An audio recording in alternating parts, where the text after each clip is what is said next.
저는 성경을 읽고 해석할 때 제가 정해놓은 몇 가지 원칙을 바탕으로 말씀을 해석하려고 합니다. 오늘은 그중 한 가지를 나누고자 합니다. 우리는 성경 말씀이 하나님의 진리를 담고 있으며 하나님의 구속사를 드러내고 있다고 믿습니다. 저 또한 그 믿음을 가지고 있습니다. 성경은 사람의 생각을 모아 놓은 책이 아니라 하나님께서 역사 속에서 일하신 흔적이며 우리에게 필요한 하나님의 진리와 성품을 보여주는 말씀입니다. 그래서 저는 성경을 읽을 때 단순한 지식이 아니라 그 안에 담긴 하나님의 마음과 뜻을 찾고 그것을 오늘 우리의 삶에 어떻게 적용할 수 있을지를 고민하며 읽고 해석하려고 합니다. 그런데 이러한 해석의 과정에서 제가 중요하게 두는 몇 가지 원칙이 있습니다. 그중 한 가지는 성경 안에서 하나님의 직접적인 선포를 중심에 둔다는 것입니다. 구약에서 선지자들을 통하여 주신 하나님의 직접적인 말씀과 예수 그리스도께서 이 땅에 오셔서 제자들과 무리들에게 친히 가르치신 말씀을 저는 가장 중심에 둡니다. 특히 예수님께서 선포하신 하나님 나라의 말씀을 저는 절대적인 진리의 선포라고 정의합니다. 그것은 해석의 출발점이자 기준이며 모든 신앙 이해의 중심축이라고 믿습니다. 반면에 사도들의 서신과 신약의 여러 가르침은 그 절대적 진리 아래서 이미 선포된 진리를 바탕으로 성령의 인도하심을 따라 역사 속에서 어떻게 적용되고 설명되는지를 보여주는 사역의 열매라고 정의합니다. 사도들은 예수 그리스도의 십자가와 부활이라는 사건 안에서 드러난 하나님의 구속 계획을 각 공동체의 상황 속에 풀어내고 설명하고 적용했습니다. 그것은 새로운 구속사와 하나님의 일하시는 새로운 구원의 방향을 제시하는 것이 아니라 이미 주어진 복음을 더 깊이 증언한 것입니다. 저는 이 지점에서 성령의 인도하심을 다음과 같이 정의합니다. 성령은 십자가의 복음 위에 또 다른 새로운 진리를 덧붙이시는 분이 아니라 이미 예수님 안에서 선포된 진리 안으로 우리를 더 깊이 들어가게 하시는 분입니다. 성령의 깨달음은 본질을 수정하거나 새로운 교리로 방향을 바꾸는 것이 아니라 그 본질을 더 분명하게 보고 더 넓게 이해하고 더 실제적으로 적용하도록 이끄는 것입니다. 따라서 사도들의 가르침은 중심을 대신하는 또 하나의 축이 될 수 없고 중심에서 흘러나오는 확장이라고 저는 정의합니다. 예수님의 하나님 나라 선포가 기초라면 사도들의 서신은 그 기초 위에 세워진 설명과 적용입니다. 깊어질 수는 있지만 바뀔 수는 없습니다. 넓어질 수는 있지만 새로운 방향으로 나아갈 수는 없습니다. 저는 이 원칙 안에서 성경을 읽고 해석하려고 합니다. 제가 이러한 방향으로 성경을 읽는 이유가 있습니다. 예수님의 가르침과 사도들의 서신을 읽다 보면 어떤 지점에서는 서로 긴장하거나 충돌하는 것처럼 보이는 부분들이 있기 때문입니다. 예를 들어 예수님께서는 율법에 대해 이렇게 말씀하셨습니다. 마태복음 5장 17절에는 내가 율법이나 선지자를 폐하러 온 줄로 생각하지 말라. 폐하러 온 것이 아니요 완전하게 하려 함이라라고 기록되어 있습니다. 19절에는 이 계명 중에 지극히 작은 것 하나라도 버리고 그렇게 가르치는 자는 천국에서 지극히 작다 일컬음을 받을 것이라 말씀하셨습니다. 예수님의 선포 안에서 율법은 가볍게 여겨질 말씀이 아니라 하나님의 뜻이 담긴 것으로 존중됩니다.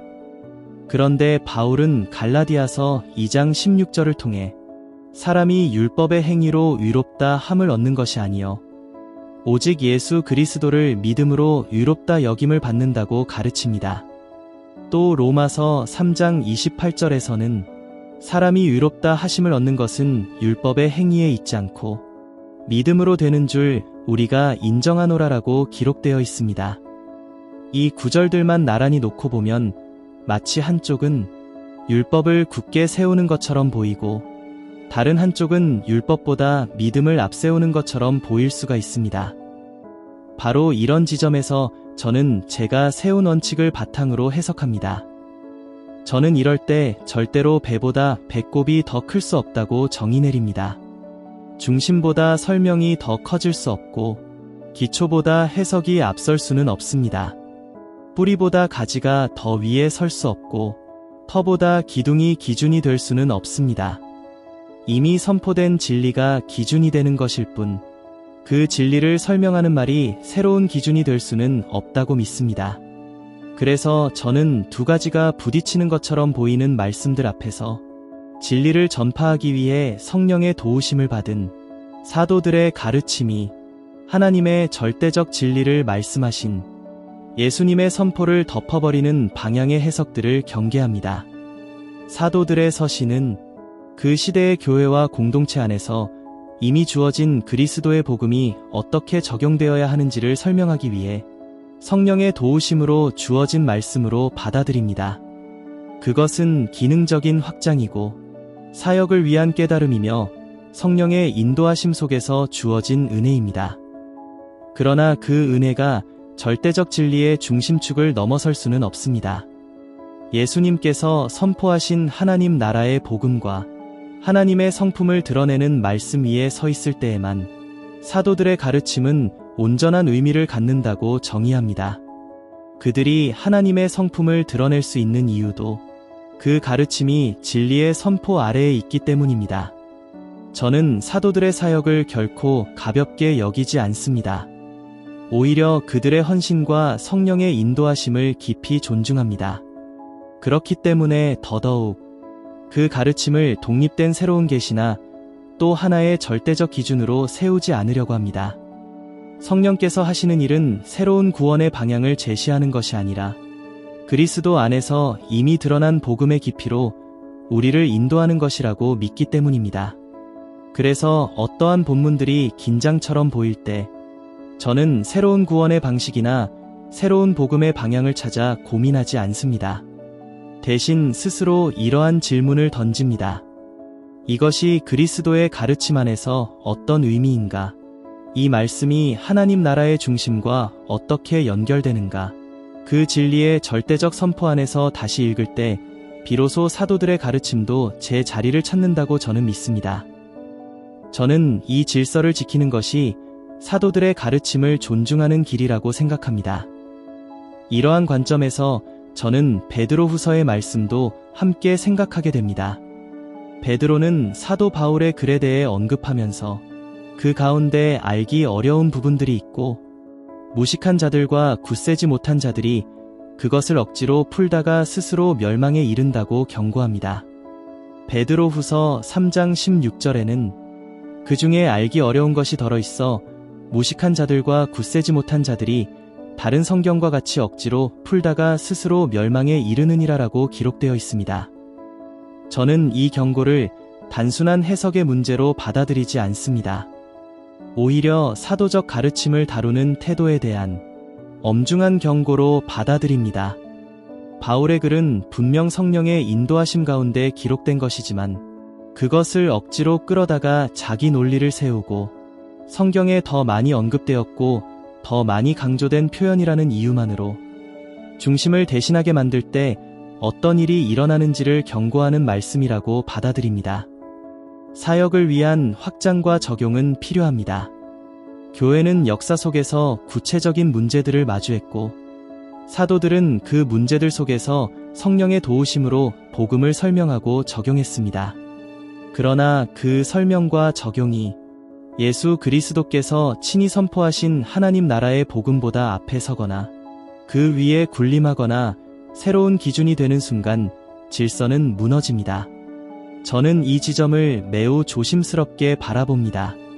성경에 많이 기록되었다는 이유, 그 주장의 근거들이 더 많은 구절들을 차지하고 있다는 이유들과 신학적으로 체계화되었다는 이유만으로 그것이 중심이 될 수는 없는 것입니다. 중심은 이미 주어졌습니다.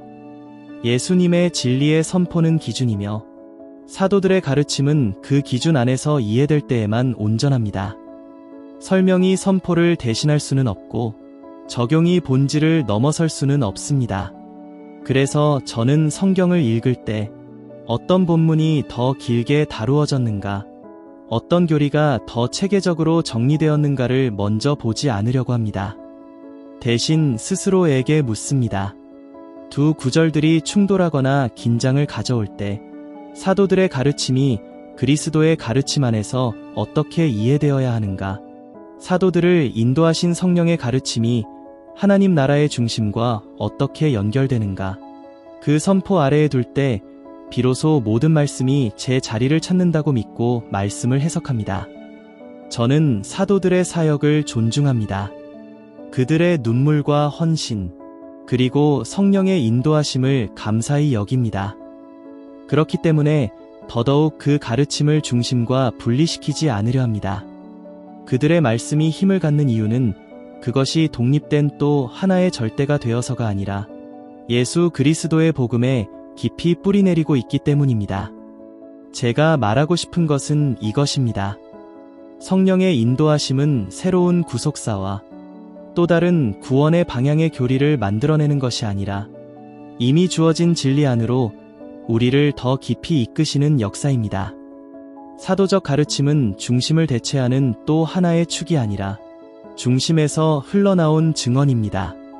두 가지가 마찰처럼 보일 때 우리는 새로운 하나님의 일하시는 방향을 세우는 것이 아니라 그리스도의 선포 안에서 다시 듣고 다시 묻고 다시 정리해야 합니다. 저는 이 질서를 지키는 것이 곧 복음을 바로 세우는 길이며 하나님 나라의 복음을 온전히 붙드는 길이라고 믿습니다.